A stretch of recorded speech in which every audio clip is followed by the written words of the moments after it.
Welcome back to the Optional Boss Podcast. We're your hosts, Josh and Tyler, and today we are talking about essentially where we buy shit. Little more into that here in a bit. Tyler, what's going on? What have you been up to? I have been sad story of my life. Too busy for a lot of things, so not a That's whole pretty lot. sad.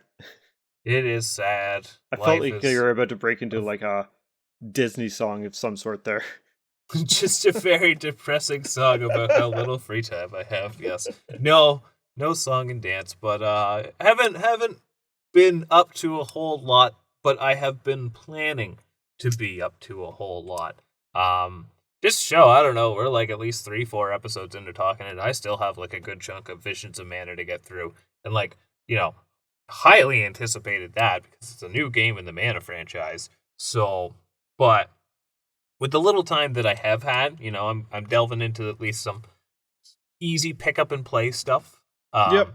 Mostly Rogue Legacy 2. Nice. That's been a lot of fun, actually. It's quick, bite size. There's something about the procedurally generated Metroidvania style that's usually pretty rough. I don't know. You find a lot of things get samey and whatnot. This one does a pretty good job of doing it like smoothly. It doesn't feel like you're just running into a jumbled mess. And I think the key is honestly, balanced variety. balanced variety and just a touch of familiarity. Like you can run into a room layout and it's you know how to get through it, but it's not so distinct that it gets exhaustive. Yep. You almost have to like play into a bit of a very generic design to make it work, right? It's almost, well, actually it's vastly different, but I was going to compare it to like, single player platforming and multiplayer platforming, how they have to be designed very specifically to work for what they are. And that's just what it takes for the more roguelike aspect. But I mean, without going too deep, if you know of the first Rogue Legacy or have played it at all, this is that, but more. And that's not a bad thing. It's funny because I played the first one, and I only got to like beating one of the first bosses. It's like giant eyeball guy. Never went that much further into it. Was never good at it, and I feel like I should go back. But at the same time, I might just dive into Rogue Legacy 2. Like it doesn't have an overall story that I need to play one again to play two, right? Well, it does have a narrative, but having played the first one twice and have made my decent way through the second one, I don't know what the plot is. I haven't Fair been enough. reading all these, you find like text entries and stuff amidst the dungeon, and I'm sure it's all very interesting. This is no discredit to the game. I just want to get to the getting loot and killing stuff parts, though. So, That's fair. you're not missing a lot. I will say the first Rogue Legacy is it's solid. This one is better though, so you're not going to More lose out. solider. Exactly, it is. It is of a more dense consistency, which accurate. It's got a ton of content in it. Like it'll keep you busy for a while for a roguelike. So, but that's jeez. That's about it for at least what I've been able to play. I tried out the new F-Zeros on the Nice. Nintendo Online service. It's more F-Zero. Half of it you can read. Yeah, it's cool that they put out the one that was entirely Japanese, but the only problem with that is it has a story mode. So I remember this game very specifically because I went through like a weird F-Zero phase when I was emulating, and I played through it, but it required a guide because it's not just win the race. Sometimes it's like come in fourth place because there's this whole bounty hunter plot. Fun fact, Yeah, it's folks, very that's what strange. F-Zero is. It's not racing, it's actually murder. I Yeah, mean, high speed crashes is murder. and also Star Can be. Fox homages. Yeah, but that's about it for myself. How about you? So I finished up God of War Ragnarok. That was a good time. Nice. I think I mentioned Now, that I started playing it last time we recorded. I'm curious, just going off of what I've been, did you try out its like roguelike DLC mode that they added? I did not. Ah, Now, I may do one day. But what I will say is God of War 2018 versus Ragnarok. Ragnarok is much more solid, I think. It is much more refined. And I enjoyed it a lot more. But there is more to it. So I don't know my exact playtime, but like God of War 2018 was probably about 13 to 15 hours, I think I had. Yeah. Going back a few Yeah. years off the top of my head. This was like 23, 24.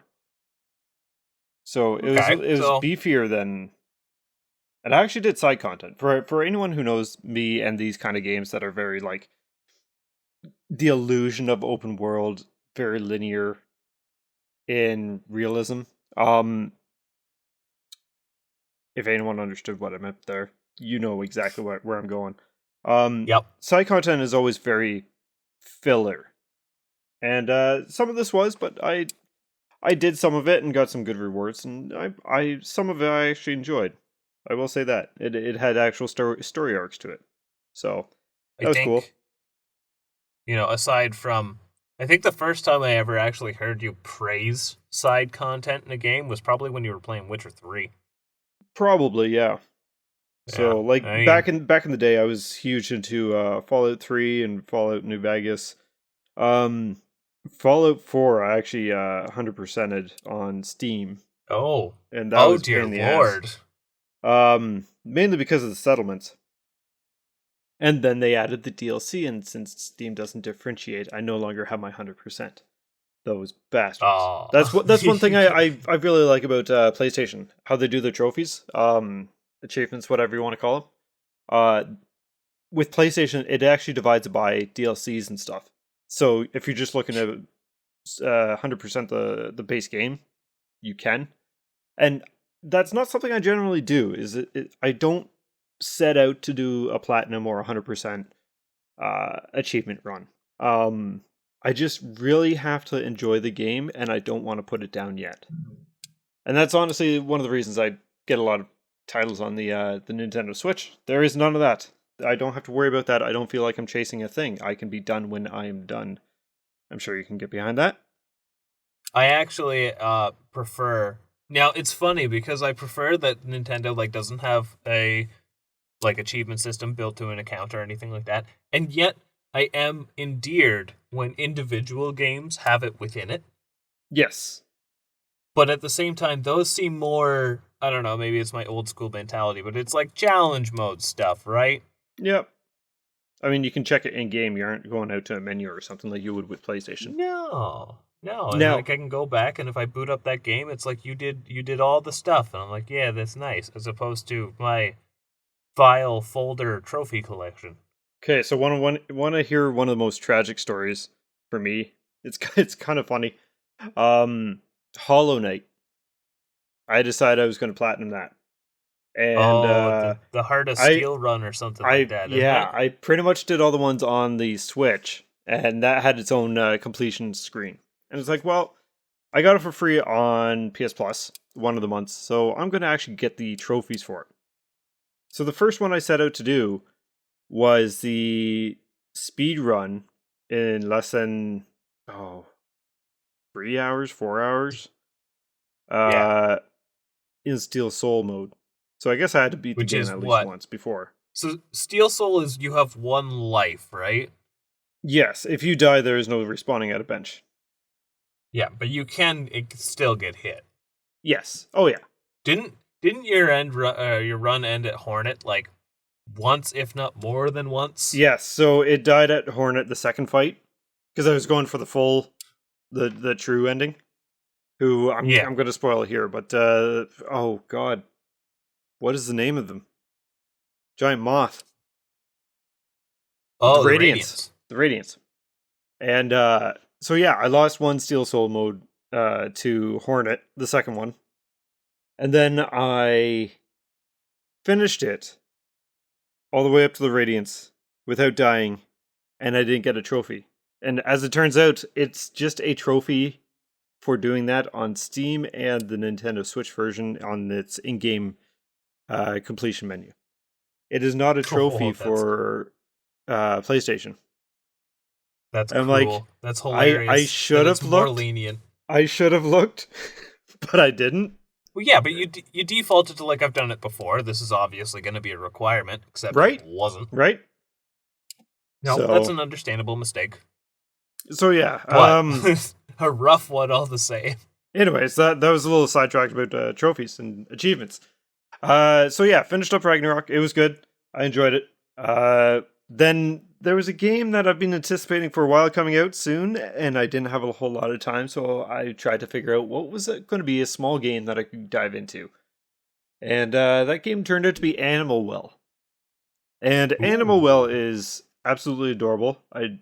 Big Mode published it, Video Game Donkey's first game he published with his new company.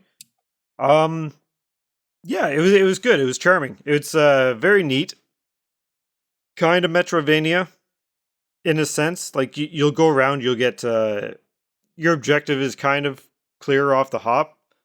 You don't have a map till you go explore the doors and everything, but or the rooms.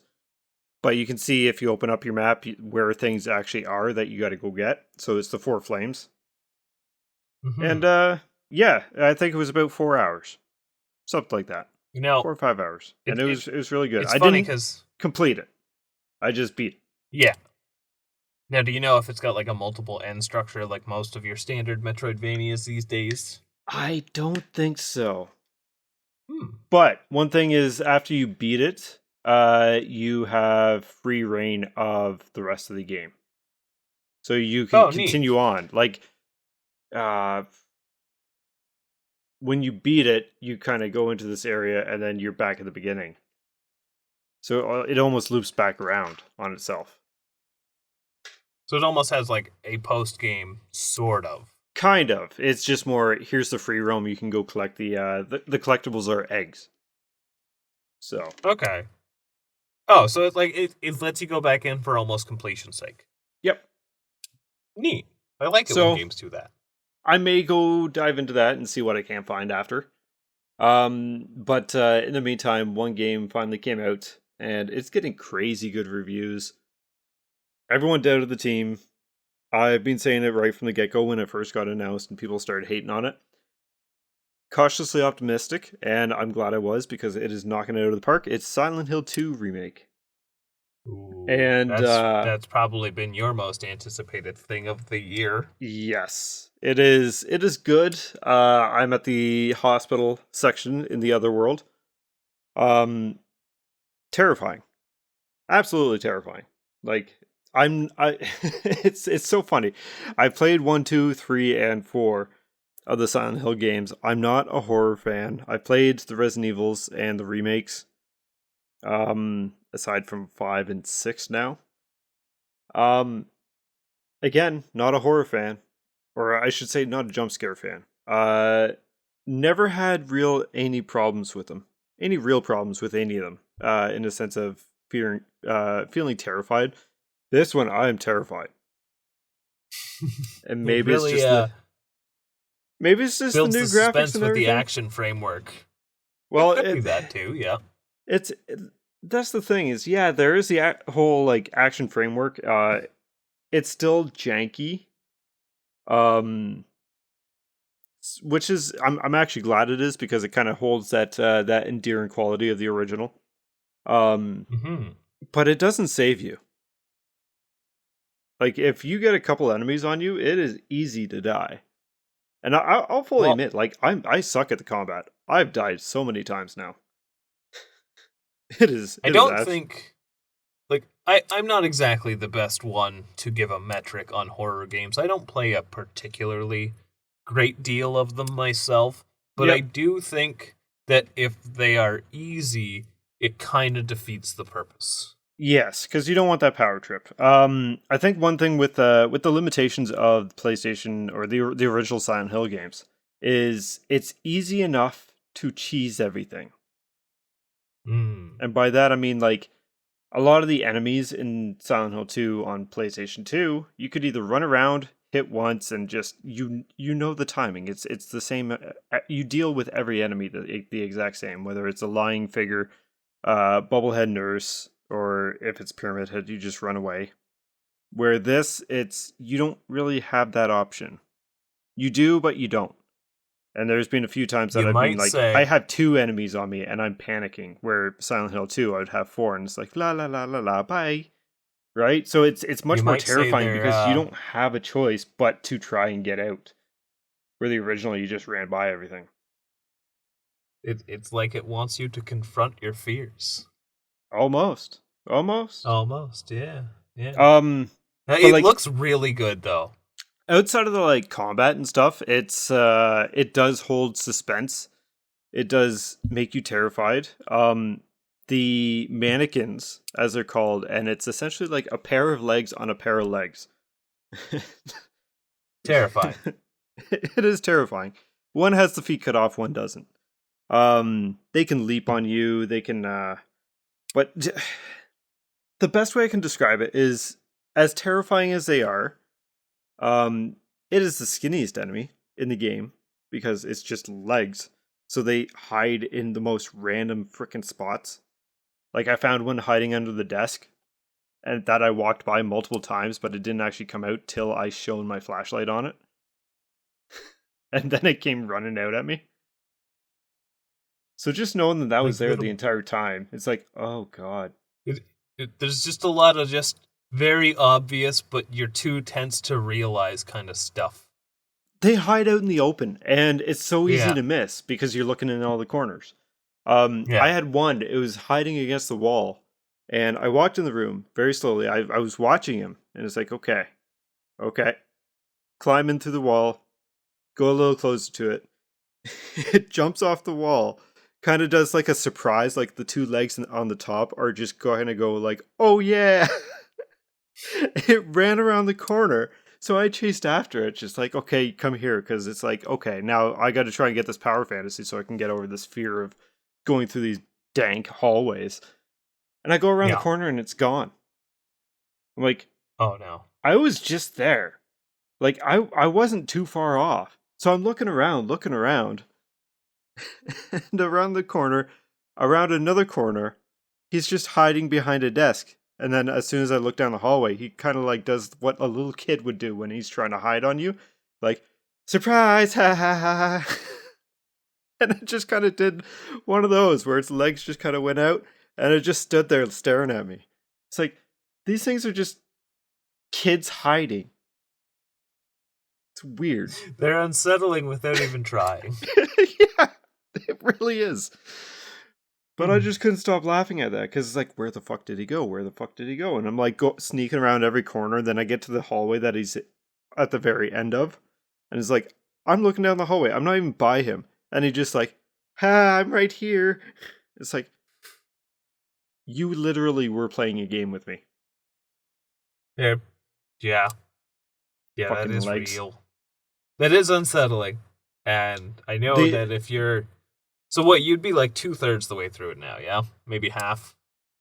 It's hard to say because like the game has a lot of the original. Okay, so without being spoilery, the game is faithful to its original to a fair portion of it. There are certain scenes that have been adjusted but play out the same. And one example of that is the whole bowling alley is no longer the bowling alley. It's when you meet Eddie and the whole famous this town is full of monsters. How can you sit there and eat pizza? And he's just in a movie theater this time. And it's like, oh, you got your appetite back. That's good. And he's just there like eating handfuls of strawberry melted ice cream. But Which is unsettling. the story beats That's not even the is stuff same. trying to be creepy. No, Eddie's, I mean, they're portraying him as disgusting. Yeah. Which, given that he's clearly been bullied all his life, yeah. Just So, common ice cream. but like it is kind of neat because you can run into some of the areas that had major events in the original. Take when you first get your first weapon in the original, it's at a underpass, where this isn't. It's inside a house. But if you go to the underpass, there's a little interactable thing, and you can interact, and it's almost like a memory. It's almost like nostalgia bait. But yeah, you can go around and kind of like those areas are still in the game. It's just things have been moved.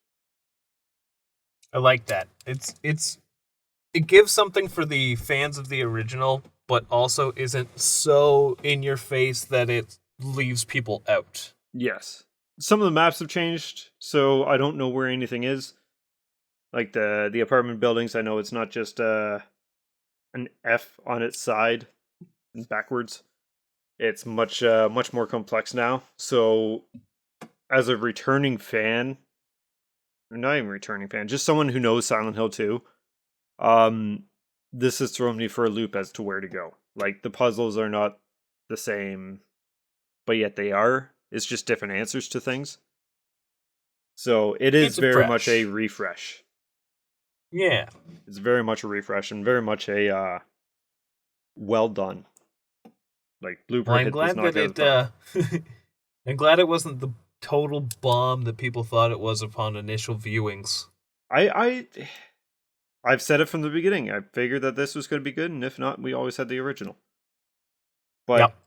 Now you got both. Was too big. Like, people are saying that this replaces the original. I don't know if I go that far, but that's pretty damn high praise. I would say from what I've seen, it's a like a Resident Evil 2 situation. I know this game's probably been compared to it to death, but at the end of the day, like, they are two different gaming entities, so they can stand on their own merits and have their own values. I would almost say, if we're doing a Resident Evil comparison, I would almost say as faithful as RE1 remake was, with an RE2 flair. So where RE1 remake is great. Oh, it was fantastic. But it did move things around. Like, the puzzles were different, things were in different locations and whatnot, which is exactly what Silent Hill 2 remake has. But it's over the shoulder instead of, like, tank control. So that's where the RE2 remake comes in. And those are both very, very critically acclaimed games. Mm-hmm. So, yeah, it's spoopy. I'll get through it somehow. I'm gonna finish it. I'm not looking forward to I'm not looking forward to the Historical Society. This is the closest we've gotten to a Halloween episode. Yes. At least talking about something remotely scary, and this will come out close to Halloween. Yeah. We're not going to do the Simpsons thing and have the Halloween episode come out on November 1st. Why not? No, mostly because I haven't thought of one. Fair. Yeah. Yeah, if you want the spoops, get Silent Hill 2. Great. Mm-hmm. Should we tell people where they could get it? We should. That's an excellent segue. If we didn't have music, we could dive right into it, but here's some tunes.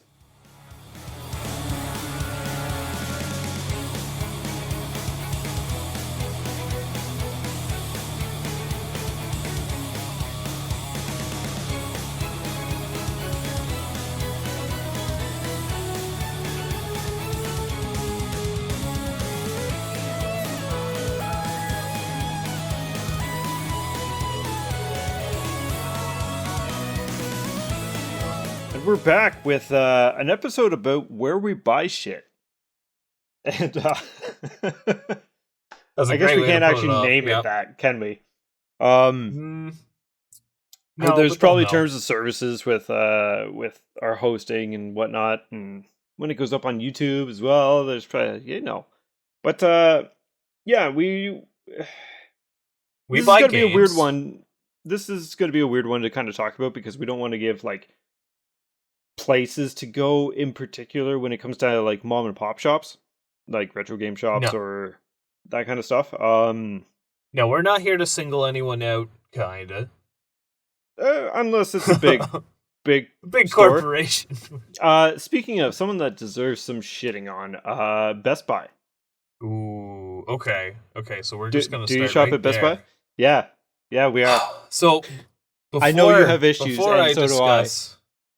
Wait, it's not hard to have issues with Best Buy when it comes to buying games. But before I even get into my issues, I should mention now, growing up, I lived in an area that didn't have a Best Buy. It was I think we had to go to like the big mall a couple towns over, and that's where my closest Best Buy was. So seeing on TV all the time that Best Buy is the place to go, it was always a pretty enticing idea when I ever did finally get to go. And realistically, it never really impressed me. They had maybe as much as like my local Walmart or whatever, but I would hope that they would have. So already, we're not off to a great note. Nowadays, oh my god, I sometimes, very rarely, but sometimes I walk into that store solely to disappoint myself. So I remember I was looking for a copy of the Insane Trilogy Crash Bandicoot for Nintendo Switch.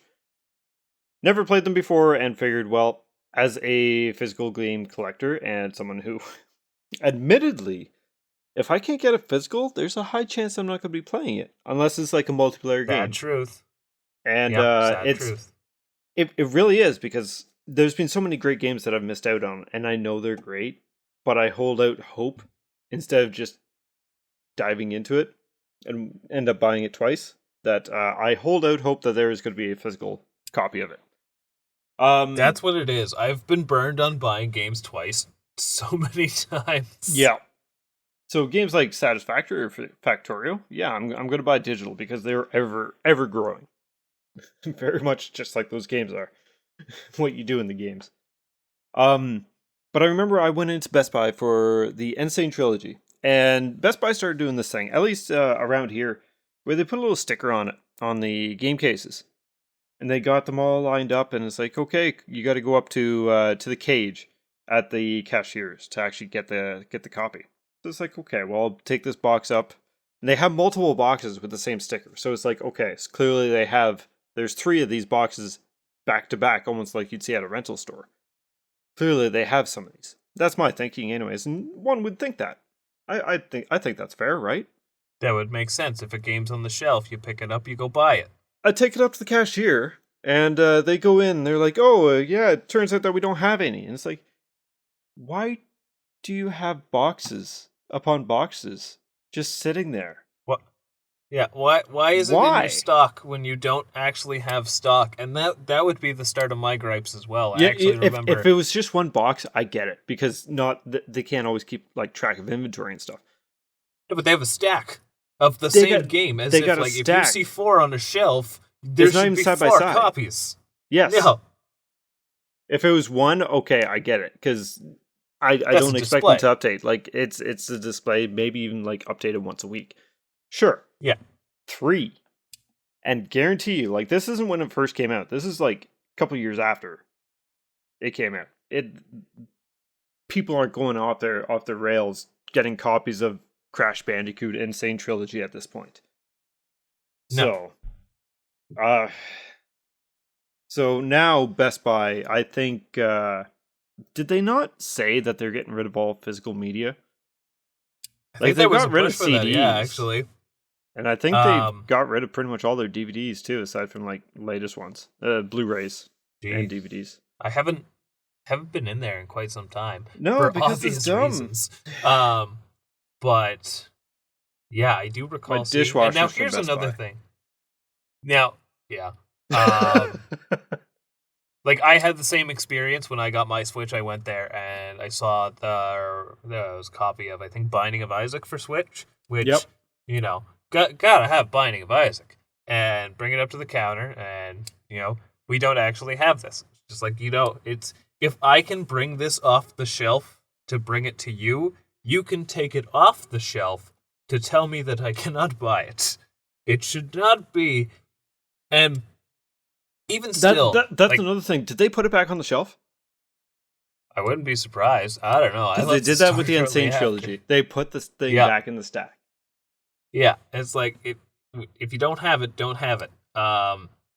And even their selection is pretty paltry. It's kind of like when you do finally decide, and that's the worst part, because you're spending there looking at the like 12 or so games they have on offer. A couple of them are pretty generic. You'll have like your more recent Mario releases and etc. You'll have like 1 or 2 kind of obscurish, like I mentioned, Binding of Isaac, and then like 6 different kinds of shovelware or like things you'd find everywhere, like the Lego games and stuff. And so after you've finally been like, all right, well, of all they have, I will get this. and then you will not get this because it's not there. Just you give yourself that light glimmer of hope. Maybe I found myself a new game, and to be told no, you don't even feel like looking at anything else. You're just like, well, I'm this close to the exit. I will just continue towards it. Well, it was like that with the, again, Insane Trilogy. Like, I was looking everywhere, and it's like, okay, I could get it on Amazon. I'd rather... There's something special about searching for a game out in the wild instead of just ordering it online. And I don't know Well, what it is, but I just... do want to touch on that in a bit, but Okay. yes. But yeah, I could order this online or get it off eBay or any of that kind of stuff. Yeah, simple enough. But this, I went from store to store to store because I was out for the Insane Trilogy. And couldn't find it. Finally found it, just to be told that I didn't find it. Now, here's a question for you to kind of bounce to that online thing. Have you ever looked for games on Best Buy's website? No. So it gets even worse. So I stopped because- paying attention to Best Buy's website when they introduced a marketplace for other That's people what I to was sell. gonna mention. I don't know, it's like everyone wanted to be either Amazon or Kijiji or Facebook Marketplace or something. That's exactly what it is, but because Walmart does the same thing. They do, and it's super confusing for Walmart and Best Buy. I can lump them both into this same kind of discussion where they're super vague about whether you're buying it from Best Buy, Walmart, or some random. You have to really look, and either the prices are ludicrous or they are selling fake shit. Absolutely. It's like 9 times out of 10. I don't know who, no disrespect to anyone who's making reputable sales on these markets, but I don't get it. Or in the multiple cases, as has happened to Walmart, sell racist t-shirts. Oh, no. That's happened a few times on their marketplace. Like, Walmart, so how are you... It's so funny because so many people don't actually realize that these places have their own marketplaces, right? So people are like, Walmart, how can you sell this shirt? Like, it's a marketplace. It's not Walmart. It's not particularly pertaining to video games per se. It's video games adjacent, and I think they've been caught for this, but Walmart was actually running a scam on their marketplace, and it was selling bootleg Pokemon cards. And so they would sell, so already scam territory, right? So they would be selling booster boxes of Pokemon cards, and you would get them, and they would either be fake or 9 times out of 10 are fake, whatever.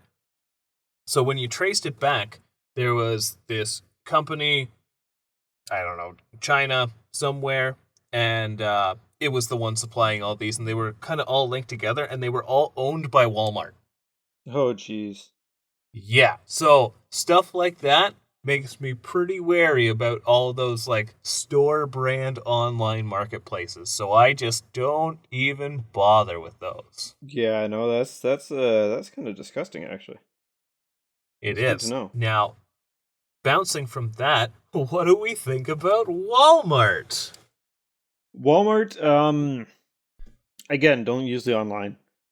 There are a handful of Walmarts around me. One is very, very small. The others are pretty large. And it's such a weird contrast, because if you go in the small Walmart, they have your brand titles of games out front, at least for Switch. Because generally, if it's for PlayStation 5 or something else, I go in not expecting to find something. If it's PlayStation 5, I know what I'm going for. If it's Switch, I kind of go to, maybe I'll come across something. Maybe I'll stumble upon something that catches my interest. Or, hey, that's there? Okay, let's do this. And now, the brand games, they're always going to be the same price when you get them physical. Unless you're buying used. Oh, yeah. Your Marios are going to be 80 and what have you. That's what's going to be on display, in the main display. But then they always have this cabinet that's not with the rest of the games. It's usually off to the side or down one of the aisles. And it's just all the games on its side. And it's like, this would be neat. For one, it's locked up. No idea the price. And it's now, if you want me to take you serious and check this out, because one game that I'd love to actually pick up one day is one of the Super Monkey Ball games. It's Ah, always in the yes. glass case with the spine facing you. So no idea what the price is. And I don't care to ask. It's probably $20. It's probably cheap. I don't care to ask But in the someone. event that it's not, Yeah, if you get them to get it out for you and they're like, yeah, it's $50, they're like, no, put it back. go give it to someone else. Yeah. Now, I will. So Walmart is such an oddity for the fact that they will always have your quote unquote blockbuster releases, the stuff that's going to be printed to hell and back. Um, and then they also get not particularly obscure things, but less common things from Yep. time to time. Like for an example, not that it's one that stick around long, but you could find something like, let's say, Cadence of Hyrule. Like, yes, that is a Yes. Nintendo game, but it was a much smaller print run of a Nintendo game, or even like the Absolutely. Bayonetta games sometimes, stuff like that. Still brand name, but and then you'll also have Walmart is king if you want shovelware games. Oh And God. sometimes you do. Sometimes they're good, but I'm not buying the empty Among Us Collector's Edition box that comes with no game. Um, So that is something that we should also mention is like when we go out buy games, we want it to be as complete in cart or disc as possible. Some games, yep. absolutely, it's never going to be that way. Like I just went on freaking 15 minutes about gushing about Silent Hill 2 remake.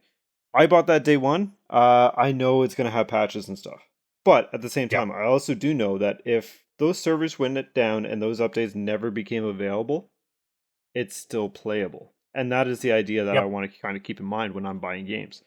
Is that I want to have the most complete edition that is playable off disc. Functional. I just want to be able to Yeah. boot it up and play it. You know what? If it's got a couple bugs, so long as it's not game breaking, that's fine. I Yep. probably played it like that to begin with, because I probably played it close to launch anyway. And realistically, that's what we grew up with. We're kind of used to it. Bugs Facts. are just a thing that we've always had. Like look at Yep. Final Fantasy VI. The blind What a didn't great game. work. What a great game. And I bring that up just because it's like it's what 35th, 30th anniversary?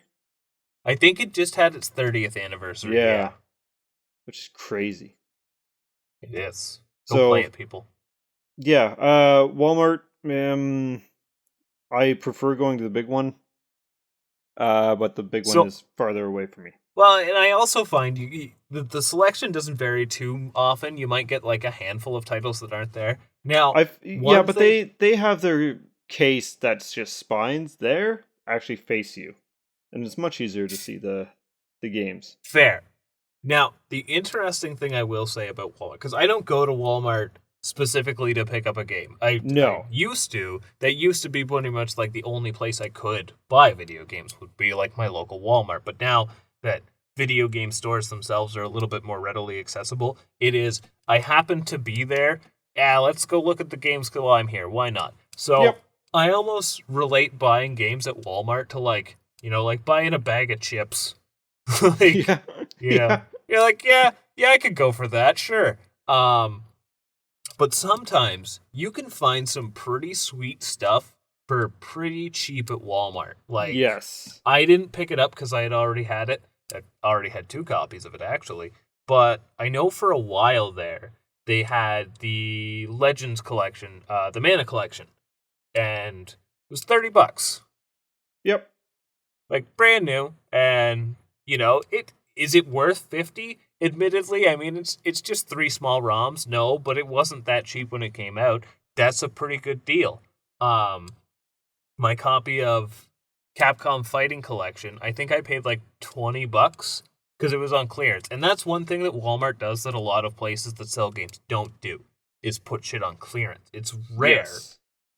but you can find It really does good happen deals from on time to stuff. time. Not on the blockbusters. No. Maybe when a new console generation rolls out, but I'm not gonna lie, it seemed like, because I was super hyped for the 3DS to like have dirt cheap games when the Switch came out, didn't seem like it really happened. I think those days are kind of gone. Yeah, no, they just keep it at what it is. It's gonna sell, Mm-hmm. and if you need proof of that, just look at Mario Kart 8. Yep. Yep, that is accurate. So, but I actually think the last game I did buy at Walmart was that cheap copy of Capcom Fighting Collection. Like I really rarely pick stuff up there. Um, and given that the fact that my Switch collection is as big as it is, and I can maybe point to two of them and go, "Yep, that's where they're from." So, admittedly, like if I'm at Walmart, I'm there for some other reason. I don't go to Walmart to buy games. Oh, But if I'm that's I'm always exactly going to it. look.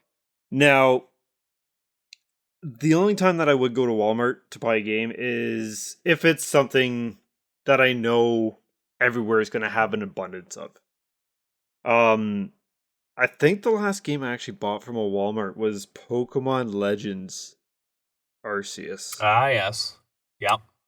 Yep. And out of all things, and I can't stand uh they I don't think anyone from there listens to us, but the game store that we have in the EB, um A little they pushy. definitely sell. They're pushy, yes. One person in particular, and I think they're the manager actually. Um, Oh no. they do have a couple of really nice people there though. But Yep. I remember I went in and I didn't pre-order Pokemon Arceus or Legends. I'm just gonna call it Legends. Um, and so I went in. They didn't have any copies. They said, "Oh, you should have pre-ordered," and that just it. There was a manager who said it too, and that just kind of rubbed me the wrong way. It's So like, yeah, but it's I one of got a those games real, that everywhere, like, I could go to Walmart down the road, and they're gonna have like 50 copies. and lo and behold, they did, didn't they? They did, but to say Yeah. that you only picked up the copies for people who pre-ordered, so I should have pre-ordered. Don't put that on the customer. Yeah, That's not right. no. But Um, now, that said, I got love hate with EB games. You know, I don't think they are nearly what they were. As we well, can it's say about GameStop now, most right? things, it would be GameStop now, yes. And you know, everything was better back in the day, and everyone's a bunch of nostalgic boomers. Da, da, da, da, da. But it was so much cooler when, and I've heard, I think this is bigger in the States, that GameStops have been reviving retro games. Which I'll get to that in a bit because I've heard some shady shit. Yep. But you know, you walk in, and one of my favorite things was like the like jewelry case that they would have, and it would just have, you know, Game Boy Advance and DS cartridges, stuff like that. Um, you know, Super Nintendo and like N64 stuff became a bit of a rarity at those stores, but they were still kind of there. Yep. GameCube games were readily apparent, and I now mean, it seems they some of them still do have like PlayStation 1 games because they well. still Okay, print them. you can get a copy of Final Fantasy IX Greatest Hits anywhere, Yes. which is cool and And weird. the anthology. Or is it the And, anthology it's called? Crystal Chronicles, I think. No. Maybe it's Um Anthology. I can't remember because Anthology I think has 4 and 5 on it, Anthology. Yeah, Final and Fantasy Anthology. PlayStation 1. Chronicles has Chrono Trigger and 6. Like what a killer combo pack. Yes. So, but yeah, those days are kind of gone.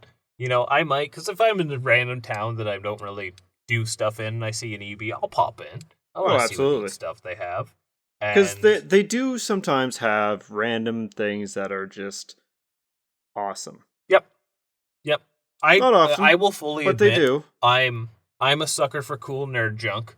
I I buy some video game merch from time to time, and if it appeals me, and I like looking at it. I like living in this world where being a nerd is so prevalent that there is stuff that caters to damn near every niche. See, and that's where we That certainly differ because I do like some stuff that would come in like a collector's edition, but I hate the bullshit. well, Like and one of the see, that's worst kind of investments that where I had was the loot boxes, gaming loot boxes. yes, It's yeah, just what a time. random Um, shit. I can't Like I remember. I have the collector's edition of Baldur's Gate, the World Champion NES edition. I have that cartridge on my desk. I have a bust of Hattie Haddington from Battle Block Theater. I have the collector's edition of Sea of Stars. Like, I do have some of this stuff, and I love having it. But a lot of the stuff that you walk in and see at a GameStop now, it just makes me want to rip the shelves off. Like, it's so far removed from, like, yes, it's gaming oriented, but it's not gaming culture. It seems like it's for a parent who doesn't know better to walk in and buy because, hey, I heard you like Mario, so here's a Mario mug. It's like, thanks, Mom. What am I going to have out of a mug? I guess hot chocolate. Meanwhile, me purchasing a full-on mug set for myself that they look like the different kinds of Game Boy colors. Yeah, I am a sucker for the home decor nerdy stuff. Not that there's nothing wrong, but just walking in and seeing more bullshit than games on the walls. That's where I can draw criticism. Yes, the fact that the stores are now like 85% stuff and also games, you know, that's kind of draining, especially because like I very vividly remember being able to walk in these stores and it was wall to wall games and maybe small racks of like little knickknacks and niche type things, right? Yep. And now they are a full on toy store. I know that there's like people who are crazy for it, but I did not come here to pre-order a Funko Pop, and I am almost offended that I've been asked. It's well, it's just one thing after another. And I mean, this is no surprise to anyone, and it's none of the employees' faults who works at the register. Like, no, they're pushing. Some of them are really, really nice. We got some really nice guys at the GameStop around here. Because we did have multiples. We had like back when it was EB Games, we had more than that. We had about 5 at one point. Oh my god! Yeah, when I came to this area, there was 3. Yeah, and now there's just 1, and which is a little upsetting. And the worst part is, it does make a difference between them. The one we have now, and I think our next closest one, they're both mall interior EB Games, and I much prefer like the standalone location. Yeah, but I also get it. It's a business. It's what it is. Get rid of all the bullshit and focus more on games, and maybe you wouldn't be going out of business. Accurate. And not living off of meme stock status. That won't save you forever. Now, that said, though, because I feel like we've been fairly critical. Well, you know, I said I love my mugs, but I will say, so as dumb as the pre-order system is, it's kind of problematic. Admittedly, I do like when it actually works, that there's a game that I want, I can reserve a copy for no money down. That is quite nice, actually. So something with that, actually, that just to give you an idea of how nice some of these guys at the GameStops can be, because I talked to one of them, I'm not going to say often, but anytime that he's working, I always talk to him. I went into, what was it? I was putting down a pre-order for something, or I was picking a Pepper Grinder. And a couple days later, it's going to be Silent Hill 2 release, so I'm going to be back in. And he said, well, if you're going to be back in a few days, and he was trying to sell me on Balatro, because it's getting a physical edition. And generally with them, if you do a pre-order, no money down, they'll hold on to it for at least a week. So this guy said, well, I've decided I was going to cancel my copy of Balatro, and it's no longer, you can't pre-order it because copies are already on their way. So if you want, just say my name, and then they'll sell it to you instead. I said, oh, okay, well, I'll look into it and whatnot. I didn't end up going with it. It just doesn't seem like my style of game, but that was freaking fantastic. It's a very nice thing for them to do, yeah. And you know what? So I've had such polarizing experiences at EV Games. I would say on the very positive spectrum. So, you know, me who buys games rather frequently, you know, can get to know the staff decently well. And it felt very nice when I got to a point where when I was going to my local EB, they were like, "Hey, so we had some Mega Man stuff come up in our inventory, like just some figures or whatever, and you didn't actually pre-order them, but we thought we would order them in because you would most likely be interested." And even if like it wasn't like they were pressuring me to do it, they just kind of knew the stuff that I would be after, so they decided to carry it in their store. That That's pretty that can cool. go a long way with me. And of It course can. I bought it because it's Mega Man. I mean, probably feel a little obligated too, but at the same time, not like it's no big deal, no money lost if not. It's That's very that's much one that's of pretty those cool. things where if I had came across it naturally, I probably would have bought it. So it was very appreciated. And then on the other side of the spectrum, I can't remember what game it was, but I pre-ordered it, and there was someone there who I had dealt with a few times, but not too many times before, and came in for my pre-order, and they didn't have any copies, which is a little absurd because I pre-ordered it, and he said Yep. that he thought I was the kind of person who might not come to pick it up. Oh, And this was the that's Mega Man Battle Network collection. yes, it was. And that was actually a pain because that became kind of hard to find for a little bit. Yep. And oh, and that's bad customer service right there. Yeah. So, it and that's not a knock on the whole brand itself. That's just anywhere you go you can get great or bad customer service. Yes, very much. So So, yeah, I think based on just our recent ramble now, a lot of our games do come from GameStop. I mean, around Canada, anyways, it's really the they're only kind of place the aside from mom juggernaut. and pop shops. Yep. We do have some mom and pop shops that are, I'm gonna say, like close They're all right. to, yeah, Yeah. they're like I don't go out of 45 my way minutes for to an them too hour out. often.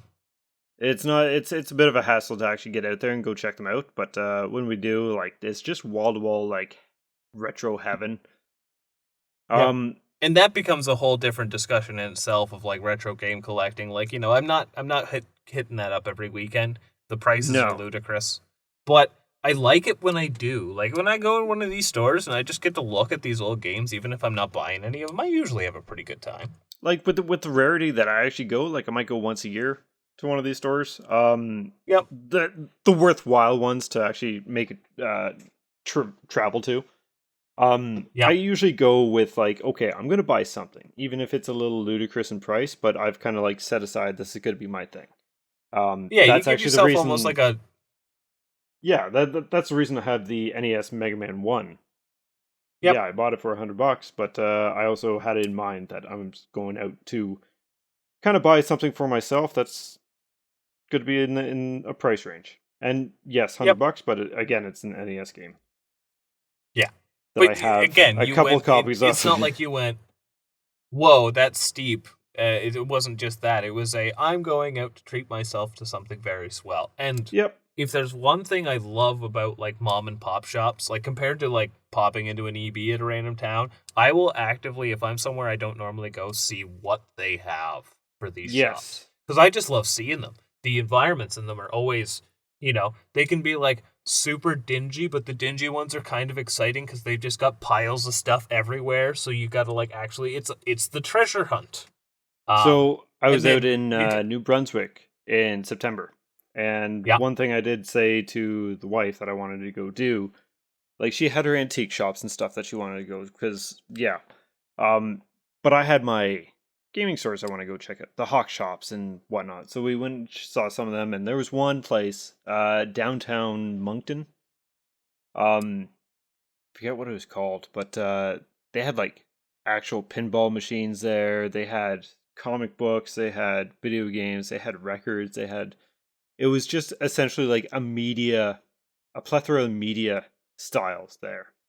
just a nostalgia store. It very much so, and it was really Yeah. cool to see. Games they were a little lackluster on, but they did have some cool ones. Mhm. More DS and 3DS games than anything. Oh, see, that's my market. And especially too, like there's a lot of rarities, but like 3DS is the still in that semi-affordable. It's sad that like that's like $20 to $40 I can consider affordable for a retro game, but it Yeah. sadly is. Yep. So yeah, that was kind of cool to see. A lot of the other ones were just very standard Hawk Shop stylish. It's like they got a couple things here and there, but not much because they also have like drill sets and used computers, guitars. Yep. DVDs upon DVDs. Yes, they did have a couple DVDs, but yeah. Yeah. But yeah, if I'm somewhere new and they have a Hawk Shop around, I'm always going to try and check it out. We got a couple around town that we like checking out the odd time. Not so much recently, but So it's not quite as hyper focus as like a mom and pop shop or even to an extent a pawn shop, but in the same vein, thrift stores. Like yes. so if you don't go into a thrift store looking for anything specific. Clearly, No, God, no. that's the whole point. But they are probably some of the most exciting places to find cool shit. Although at the same time, like they are getting very knowledgeable in the market for They're when it comes to games yo, now. They're getting wise. Yeah. Yeah. You might sometimes when you're stumbling across like that wall of random household electronics and appliances, you might find the odd Wii, but 9 times out of 10 now, especially if like it was brought in as the whole set, you'll see it up under the counter for like, $60 to $100. They kind of know. But you can still sometimes if you check like the bookshelves or the old CD shelves, you might come across, I think actually this is admittedly one of the few examples that I will say I was a piece of shit, but I earned it.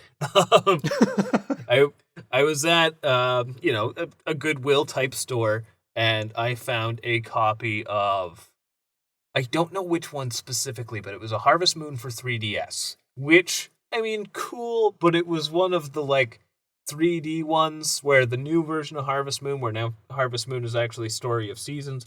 Complicated scenario, but anyway, not really my cup of tea, but a decent find all the same.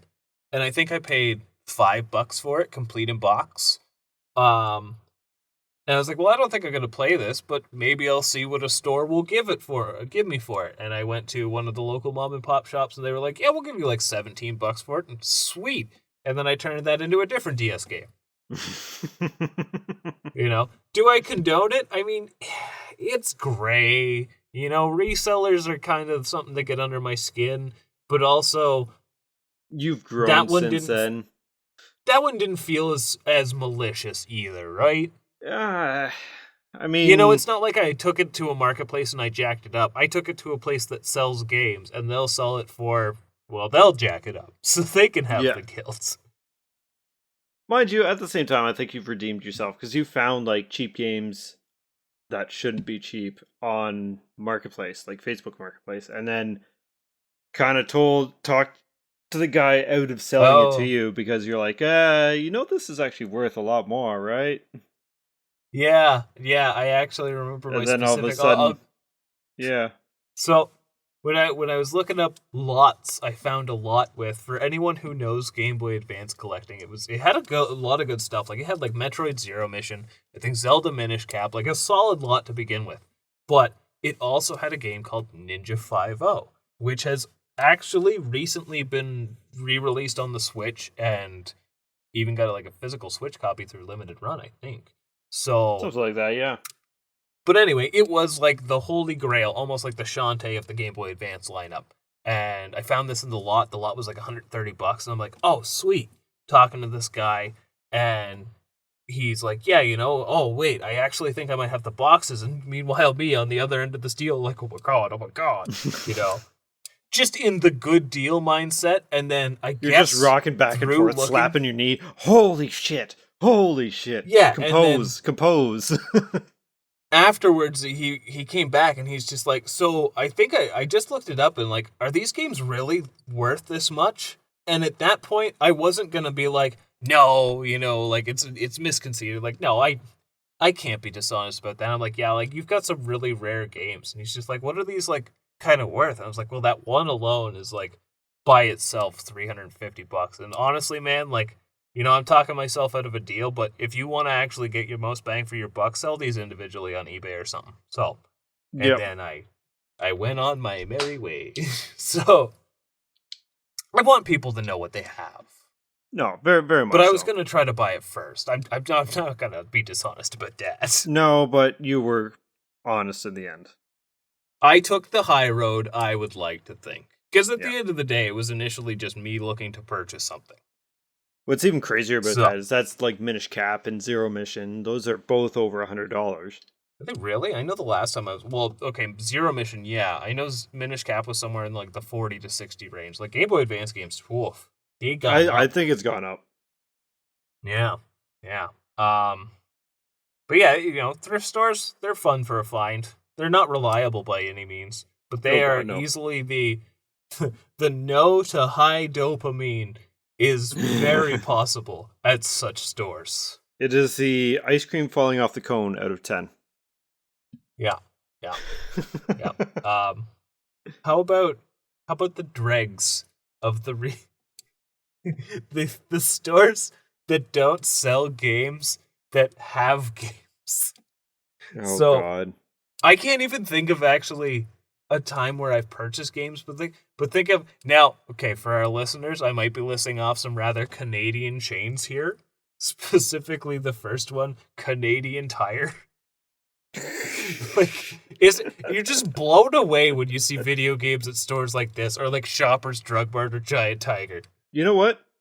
I can't say anything against Shoppers Drug Mart because that's where I got my Switch. No, and that's actually where I bought my PS5. Oh, yeah. So they have these things, but no one's thinking about going to the place where you buy like your Dr. Scholl's foot pads. Get yourself a PS5 too. Well, that's why you got a PS5 there. Yep, and also the wild thing about Shoppers specifically is it is probably one of the only places that I can think of I've seen the oldest complete inbox retail thing within the last like 2 years. Oh, God, yes. And it was for the PSP, and it was like, you know how the PSP almost had like its version of the iToy? Like there were like iToy games on PSP? Okay, yes. I forget what it was, but didn't they have like a detachment or something? Or Yeah, and it was the one that was like, to explain to people who it might make sense to, it was like how we all wanted Yu-Gi-Oh! To be, where you played the cards and they came in real life. It was that weird game for PSP. Just completed box, regular price tag, like $30 on it. I remember finding like a copy of PlayStation 2 Tony Hawk Underground, I think. Yeah. For $50 I think you in can one still, of those. at the odd one. These things might have been scooped up now. People get wise in the video game collecting scene, but yeah, it's weird to find these ancient, just stocks of games. Well, to top that off, there was a retro game box that I used to get, and it had 3 to 5 games in it. None of them were like spectacular value or anything, but I did get a couple cool games out of it. Some of the Tomb Raider games for PlayStation 1, actually. I think it was Tomb Raider Chronicles and Last Revelation. I know it's a cheap game, but Tomorrow Never Dies 007 for PlayStation 1. I have nostalgia with that, so I'm going to say that's a win. But I got a copy for PlayStation 2 of a game that I didn't even realize existed. Was Siphon Filter Dark Mirror, and it was still wrapped.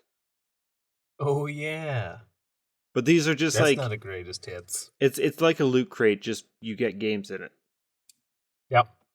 Yeah, these services are still around today. I think, what was it? Was it the 1UP box, or? This was the one I got. No, Retro Game Treasure. Retro Game Treasure. Yeah. It was okay. Do not recommend. No, it's a novelty. That's what it is, right? Now, it is. If you are someone who is like completely new to retro collecting, I think this is actually a cool way to start. Like if you have no games, but eventually you're gonna get tired of the 3 out of 5 shovelwares you get. Yeah. So it's a buyer beware situation. It very much is. If you like gambling, maybe. Gambling is fun sometimes. I will admit that. I can't think of anything else too much in the ways of like standard brick and mortar. How about you? No, I mean technically it does have a storefront, just nowhere near us. It's down in the States.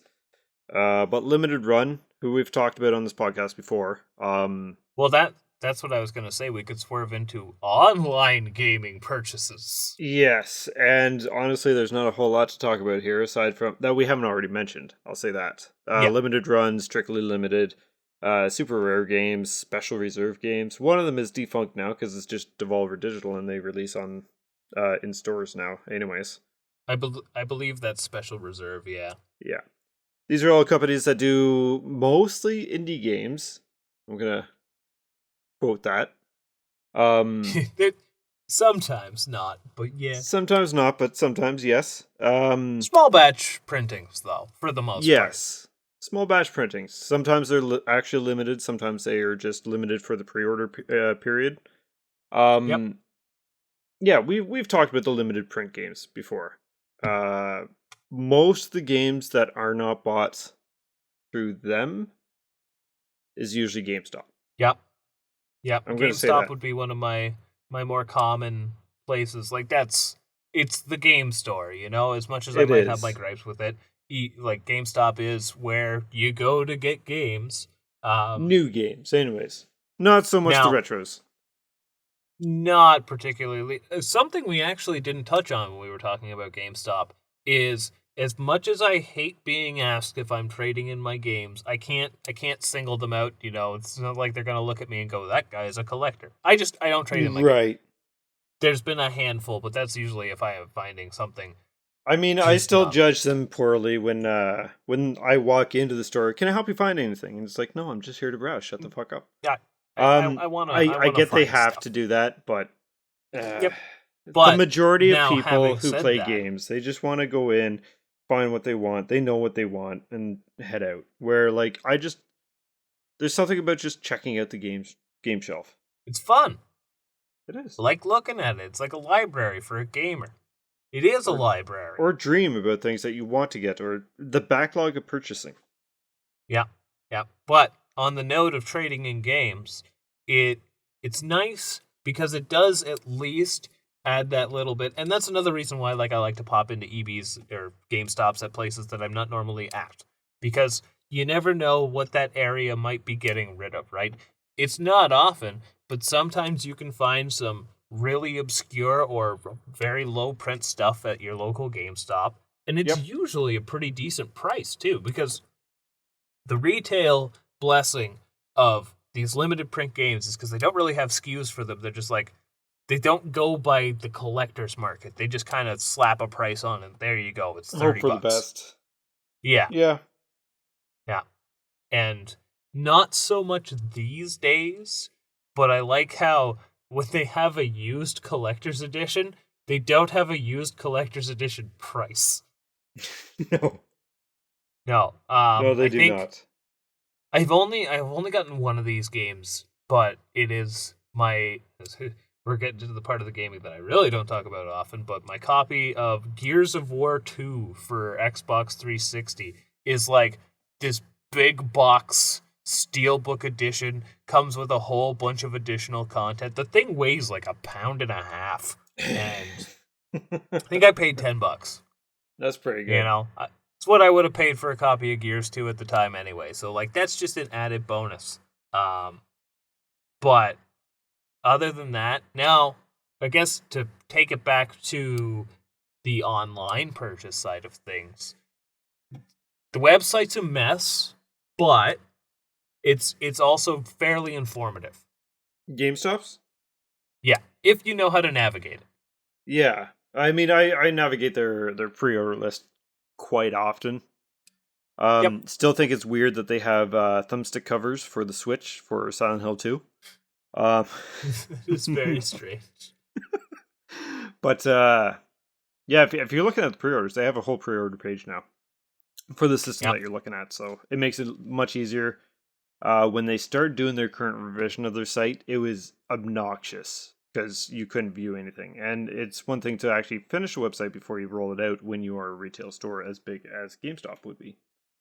Um, Well, and I still find it very perplexing that when you're looking up stock, you can't just buy a game from a store and have it shipped to you. It's either they have it online or you have to travel for it. There is no happy medium. Yes. Now, with that said, depending on the store that you go to, for example, Sometimes. yes, sometimes, not always, because there's been a time that I haven't had this, and a time that I have had this. Yep. So they refused to do it before, but then they also bought a copy, I was looking for a copy of The Forager for Switch, and Yep. they had it shipped to my store, and then I could pick it up at my store.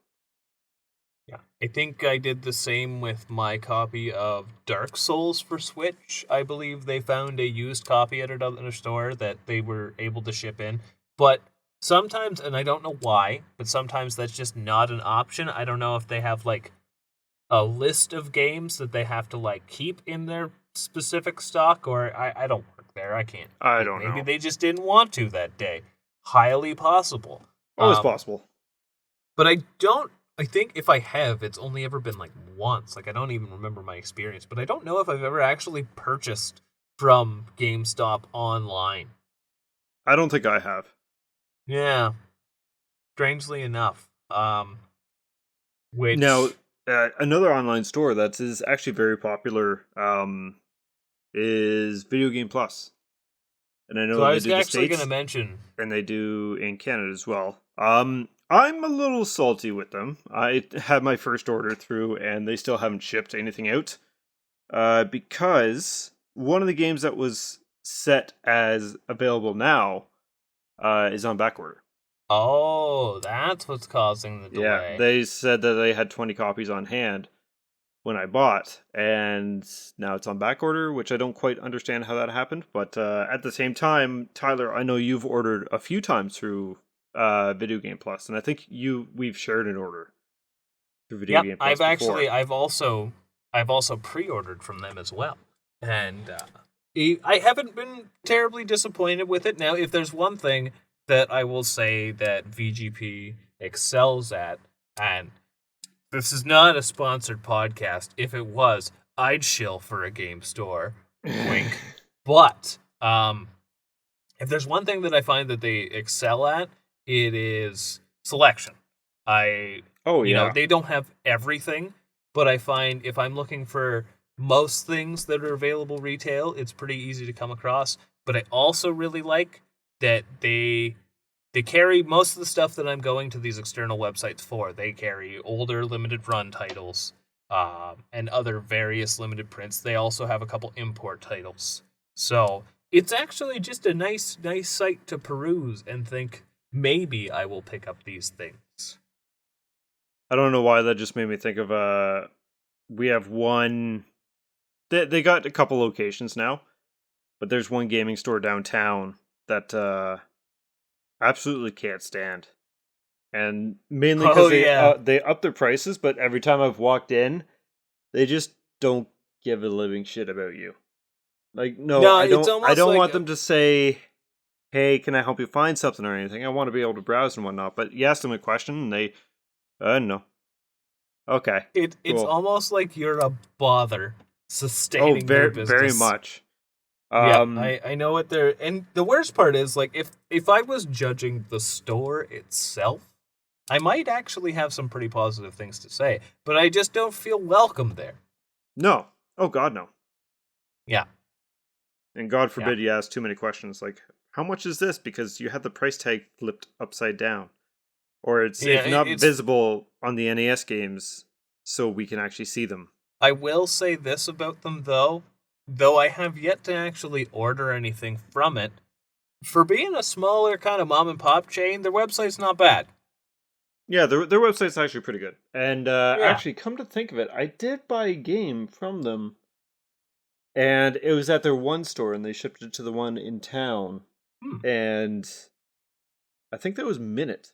Oh yeah, I remember when you were looking for that one. Yes. Yeah, I've gotten a handful of retro titles at either of their stores that I've been to. It's not a best actually.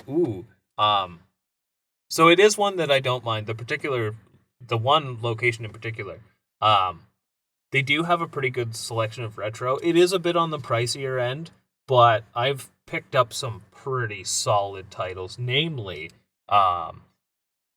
any chance I get to mention it on the podcast, both copies of Robopon 2, and also picked up a really obscure Game Boy Color game.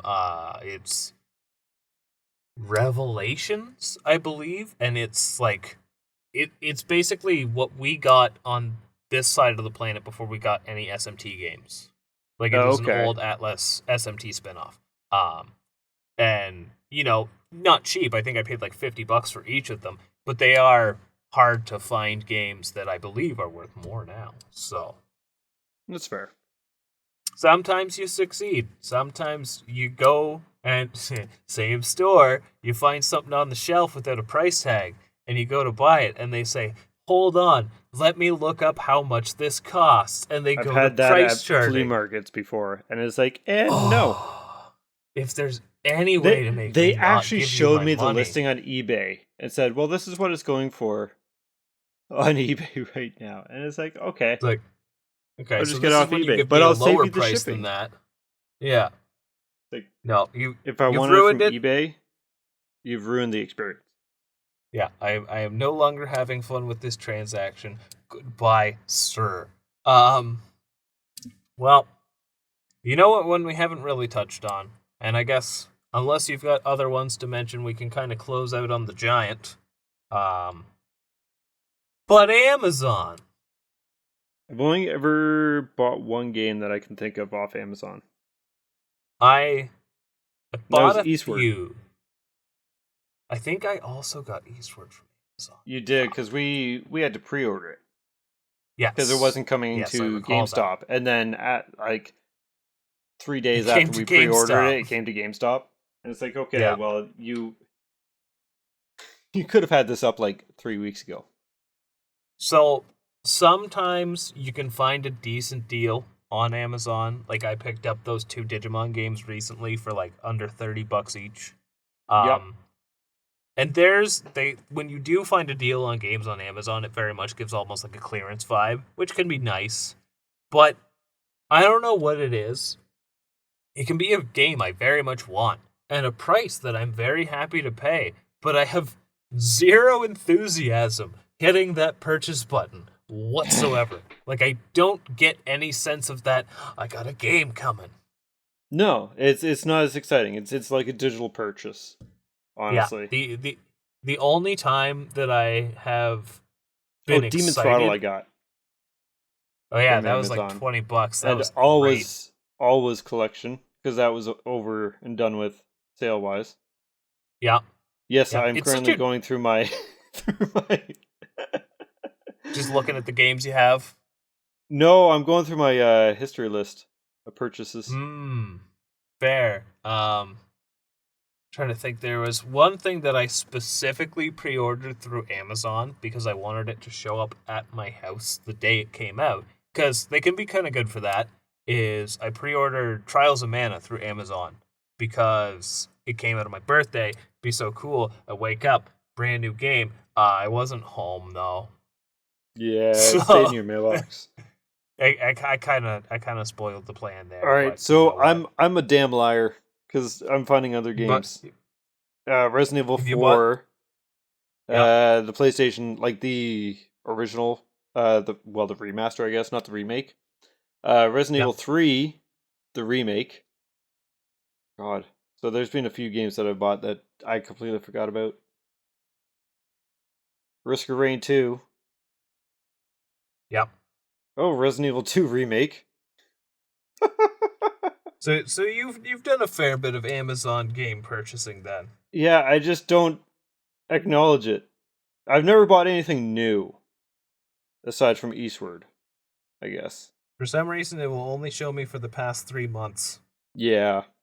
Oh no, I guess I've got quite a few things from it. Mega Man Legacy Collection 1, 2.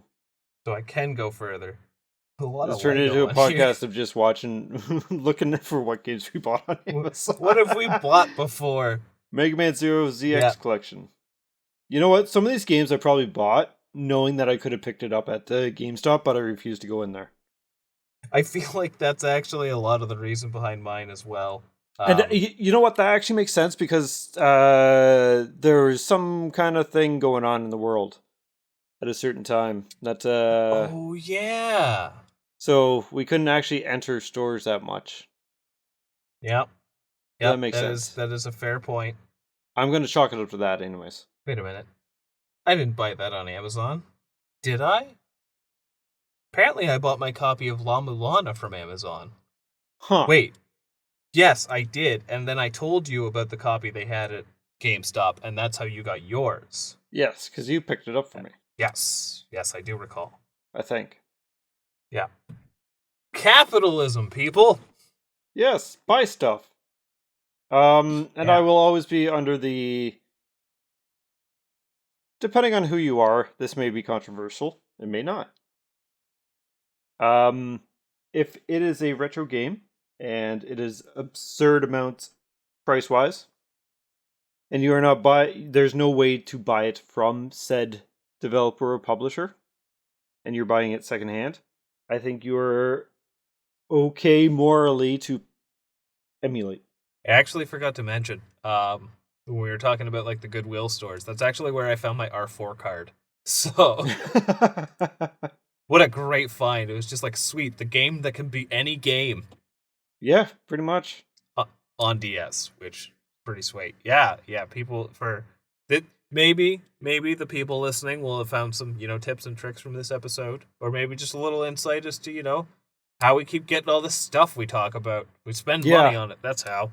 All honesty, browse the pre-order section of GameStop. Yep. If you're looking for something at a decent deal, there's VGP. Again, not shilling, but like a little shilling. VGP is pretty good, aside from you spend my over order. $80. It's free shipping, which, I mean, with most games these days anyway, you're probably going to spend over $80, so it's not bad. Yep. Don't trust the Walmart or Best Buy. Don't trust Best Buy at all, but the marketplaces are sketchy. So do Best Buy, you will buy a physical game and receive a digital code. More like Worst Buy. It is certainly not the future shop. And though it's not exactly like I'm guilty of not doing so, but if possible, like, support your mom and pop shops. Absolutely. They're there for a reason. Don't just pawn off a copy of Harvest Moon for the 3DS. No, not unless you're getting a good deal. Yeah. Be honest with your sellers. If you're selling them something, sell it for what it's worth. And if you're buying something and they question you, run away. Yep. Yeah. Marketplace, Facebook Marketplace, I've got a couple games from too. Yep. But, always room for haggling, and oftentimes everyone knows what everything is. So it's not like you're really getting a deal, you're getting going rate. And then, of course, this is the rarity, especially for Josh and myself, who are rarely up before noon, but there's always the sawed-out garage sale treasures. Yes. It's been a long time since I've done any garage sale game finding, but I do recall the last time I did, I got a big stack for like $20, and one of those games was Final Fantasy 1 for the NES. So it's not common, but it is still out there. Now, we went out garage sale because we just stayed up. But we went out one time and your neighbor had a bunch of like old retro stuff. But then someone from an out of town bought it. They had they had so much stuff too. Like they had like Castlevania 3 and like some decent stuff possibly still in the box. I think they had a Sega Master System as well, like in the box. And I was looking at it, and I think I asked him a question. He's like, "This stuff's already been sold. Someone's coming from a couple towns over to pick it up." And it's just like, "Oh, that's mean, man. That's rude." Yeah. I hope you swore at him. No, I only live a couple houses down. That's probably not wise. Yeah, like I Fair. walked over, so it's not like you can't tell where I came from. That's true. Just sauntered across the gas. Hey, can I buy some of your stuff? No. Fucking Dinkelberg. So yeah, that's the episode about where we buy shit. Yeah, people, remember, if you listen to this, leave us a comment about where you buy your games, where you might buy your games, or some neat games you have bought. Just if it is a mom and pop shop, just say mom and pop shop though. We don't wanna want to single be people out. responsible for outing yourself in a place that you live. No, don't do that. But It was I actually think really that's all. hard not to name places. Yep. Nope, I think we kept it respectful. So There's one a couple towns over. It's like 30 minutes away from where I live. Lots of games. Disorganized beyond anything, and it smells like wee. Not to be Yep. confused with weed. I mean wee, like pee. like Wii U. Pee. Just Well, saying. should we close out on that? Yes, we should. Thank you guys for listening. If you've made it this far, we will see you next time. You can always find us on social medias, Twitter mainly, or X or whatever you want to call it. But we also do have Instagram. Handle is the same at OptionalBossPC. You can also find us on Twitter. We do have to get our subscriber count up before we can actually have a proper URL because YouTube is YouTube. But you can always find us there, OptionalBossPC. And we will see you next time. Bye!